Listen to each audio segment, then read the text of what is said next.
Bonjour, nous allons présenter l'étude prospective du programme économique et environnemental de François Fillon que nous avons réalisé. Essayons de chiffrer les données publiées ou communiquées qui concrétisent les mesures que François Fillon prendrait, c'est-à-dire ses décisions, en tenant compte évidemment de ces chiffres. Donc nous avons d'une part pour moins 50 milliards d'allègements sociaux et fiscaux de la fiscalité du capital pour les ménages et les entreprises, moins 10 milliards d'allègements sociaux et fiscaux de la fiscalité du capital pour les ménages, 13 milliards de hausse de TVA en plus, moins 4 milliards,7 en raison de la suppression de l'ISF, moins 2 milliards en raison d'un taux unique d'imposition du revenu de patrimoine de 30%, moins 7,7 milliards dès 2017, baisse des cotisations sociales des salariés avec un gain de pouvoir d'achat de 350 € par salarié et 700 € pour un ménage où les deux personnes travaillent. Et en ce qui concerne les entreprises, allègements sociaux et fiscaux pour moins 40 milliards, donc avec dès 2017 allègement des charges patronales pesant sur les salaires et la production pour un total sur le quinquennat de 25 milliards. Et dès 2017, l'impôt sur les sociétés serait diminué de 33,33% à 25% selon les publications, ou à 30%, je n'ai pas très bien compris, mais j'ai trouvé le chiffre de moins 10 milliards. Retraite à 65%, donc moins 20 milliards. Cotisation sociale qui serait baissée de 5 milliards. Donc nous retenons ici que pour les ménages, globalement, d'après les chiffres publiés, il y aurait une baisse de 10 milliards, et pour les entreprises, une baisse de 40 milliards. Donc voilà ce que nous avons essayé de faire. Donc vous voyez à gauche la baisse de 10 milliards qui a été prise en compte pour les ménages, et pour les entreprises, la baisse de 40 milliards. Bon, certes, globalement, on peut considérer que le total est de moins 36,40 milliards, mais nous laissons tomber ces chiffres pour se caler sur les moins 10 milliards pour les ménages et moins 40 milliards pour les entreprises. En ce qui concerne les baisses et les hausses de la dépense publique, nous avons trouvé les chiffres suivants, c'est-à-dire baisse des dépenses publiques moins 35 milliards, avec moins 15 milliards pour la suppression de 500 000 postes de fonctionnaires, moins 20 milliards pour les retraites à 65 ans. En ce qui concerne les hausses des dépenses publiques, suppression de l'ISF, 4,7 milliards, taux unique d'imposition des revenus du patrimoine, ça coûterait 2 milliards, évalué à 2 milliards, relèvement du plafond du quotient familial à 3 000 €, 2,5 milliards, diminution des droits de donation 0,80, baisse des plus-values immobilières 0,70, baisse des cotisations sociales des salariés avec un gain de pouvoir d'achat de 350 €, nous l'avons déjà évoqué au-dessus, 7,7 milliards, allocation familiale plus 5 milliards, petite retraite plus 2,2 milliards, rétablissement de l'universalité des allocations familiales, 0,80 milliards, soit un total de hausse des dépenses publiques de 26,4 milliards. Donc si nous faisons la différence entre la baisse de 35 milliards et la hausse de 26,4 milliards, nous obtenons un solde des éléments que nous avons considérés qui est de moins 8,60 milliards.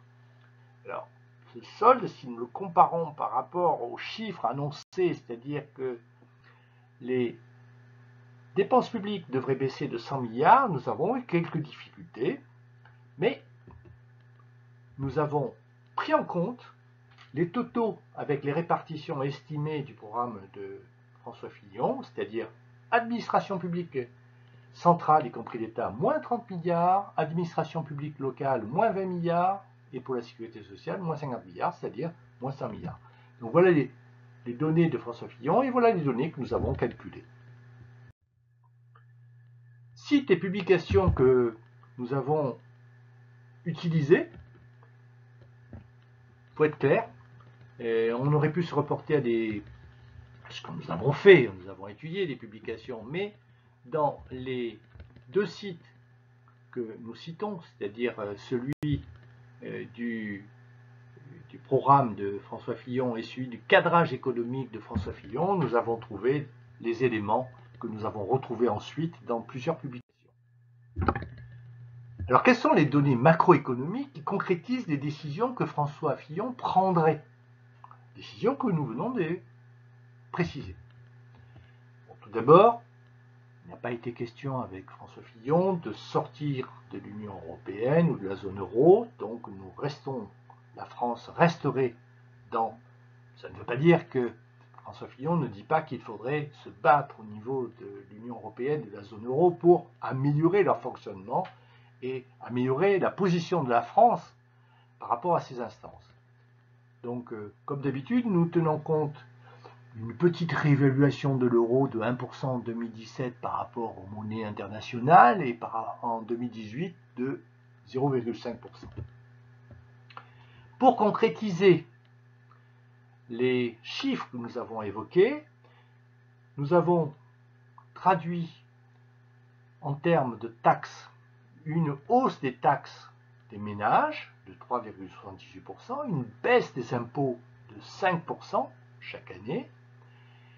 Pour les cotisations, une baisse la première année de 3,05% et les autres années de 0,5%. En ce qui concerne les entreprises, François Fillon a bien souligné qu'en 2017, il y aura un effort particulier de fait et qu'ensuite, ce serait un effort moindre. Donc, ce que nous avons essayé de concrétiser avec, pour les taxes, une baisse de 6% en 2017, ensuite de 1,31% chaque année, pour aboutir au nombre que nous avons cité. Pour les impôts, moins 6%, puis ensuite, moins 1,131 aussi, et pour les cotisations, moins 2,32, et ensuite, 0. En ce qui concerne les variations des prélèvements obligatoires sur les produits et les services qui prélèvent l'environnement, n'ayant pas d'indication particulière, nous avons aligné ces variations sur les variations générales, c'est-à-dire, comme vous le voyez, nous avons obtenu pour les prélèvements obligatoires pour les ménages et les entreprises 3,42% en 2017, donc nous l'avons reporté pour les produits et services qui préservent l'environnement, idem pour les 0,51 en 2018, etc. Pour les dépenses publiques, pour aboutir aux 100 milliards de baisse que nous avons évoquées et que François Fillon a détaillé pour les administrations centrales, administrations publiques locales et sécurité sociale, nous avons baissé avec les nombres qui sont indiqués, les pourcentages qui sont indiqués comme suit. Vous savez que François Fillon souhaiterait supprimer 500 000 postes de fonctionnaires. Pour ce faire, il faudrait en fait que 27,96% de la variation de la dépense publique affectée aux emplois publics et collatéraux soit affectée à cette baisse. En ce qui concerne les taux de recouvrement des manques à gagner, de la fraude fiscale, de la fraude sociale, nous avons cru comprendre que, en ce qui concerne la fraude fiscale, nous resterions dans les 20% qui existent et qui sont pratiqués avec le programme en 2016 du gouvernement de François Hollande. Et pour la fraude sociale, il y aurait un effort de fait. Quel serait le tableau de bord des résultats de la simulation que nous avons obtenue du programme de François Fillon pour la période 2017-2021? Le AA de 2016 serait baissé en 2021 à A+, c'est-à-dire peu prospère, avec une note de 0 à 10 qui serait de 7,23 et une évolution qui serait quand même un déclin significatif. En ce qui concerne les contraintes économiques et financières non respectées, il y en aurait 5 sur un total de 15 ans.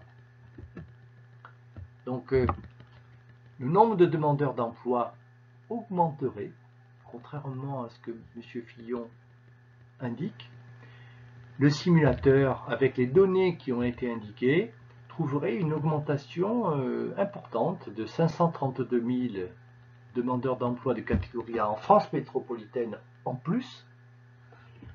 En ce qui concerne le nombre de fonctionnaires créés ou supprimés, moins 500 000, qui engendrerait à environ 60 000 postes de salariés du privé qui seraient supprimés aussi.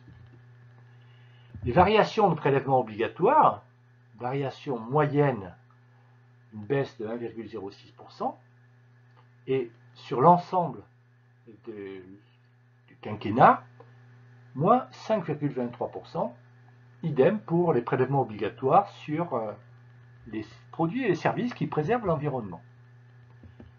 L'inflation serait une petite déflation, moyenne à 0,61%, un taux de croissance du PIB en moyenne de 1,54%, le pouvoir d'achat augmenterait légèrement, les prélèvements obligatoires seraient baissés de 10 milliards pour les entreprises, comme nous l'avons évoqué, puisqu'en fait c'est ce qui est écrit dans le programme de François Fillon. Pour les entreprises, de 40 milliards, c'est là aussi un chiffre qui est écrit dans le programme et que nous avons cité dans les diapos précédentes. La variation de la dépense publique, elle serait une baisse de 100 milliards, c'est-à-dire que nous obtiendrons un ratio de dépenses publiques sur PIB en 2021 de 48,42%. En ce qui concerne le déficit public, il serait de 2,95% en 2021 et la dette publique, ratio sur le PIB, de 95,16%. Examinons maintenant la situation économique année par année que le simulateur a produit en ce qui concerne le programme de François Fillon en appliquant les mesures que nous avons présentées du programme de François Fillon. Les taux de prélèvement obligatoire, taxes, impôts et cotisations, globalement, baisseraient de 44,70% en 2016 à 42,36%. En ce qui concerne l'inflation, ce serait une petite déflation. Le taux de croissance, il serait important la première année, eu égard à la baisse des prélèvements obligatoires, surtout sur les entreprises la première année, mais ensuite, ce taux de croissance n'atteindrait pas le 1,5% qui permet à l'économie française, dans les circonstances actuelles, de créer des emplois. Le pouvoir d'achat des ménages augmenterait surtout la première année. En ce qui concerne la compétitivité, idem, augmentation de la compétitivité, amélioration de la compétitivité la première année, les exportations, idem. La consommation des ménages, pareil. La variation du nombre de demandeurs d'emploi, la première année, on aurait eu égard à la baisse des prélèvements obligatoires une variation importante négative de 50 000, mais malheureusement ensuite, le nombre de demandeurs d'emploi augmenterait, ce qui engendrerait le passage de environ 3 500 000 en 2016 à 4 millions de demandeurs d'emploi de catégorie A en France métropolitaine. La dépense publique, elle baisserait de 1257 à 1149. Les recettes publiques, elles augmenteraient un petit peu, de 1172 à 1220. Les déficits, les déficits qui, en 2016, évalués par le gouvernement à 69 milliards, je sais, mais enfin je sais que aussi c'est une présentation comptable, parce que c'est pas tout à fait exact. Donc les déficits passeraient de moins 85 milliards à plus 70 milliards, ce qui est significatif. En ce qui concerne le produit intérieur brut, il augmenterait. La dépense publique sur PIB, c'est-à-dire ce ratio-là, passerait de 57% à 48%, donc une amélioration. L'amélioration du ratio déficit public sur PIB considérable, puisqu'on passerait de moins 3,87% en 2016 à plus 2,95%, puisque ce serait un excédent en 2021. Et la dette publique, elle passerait de 2199 à 2258, avec une faible augmentation et une baisse du ratio dette publique sur PIB de environ 100% en 2016 à 95,16%. Quel est le classement du programme économique et environnemental de François Fillon? Pour le trouver, vous pouvez vous reporter à la vidéo de cette chaîne, présidentielle 2017, classement de programme de candidats. Je vous remercie pour votre attention.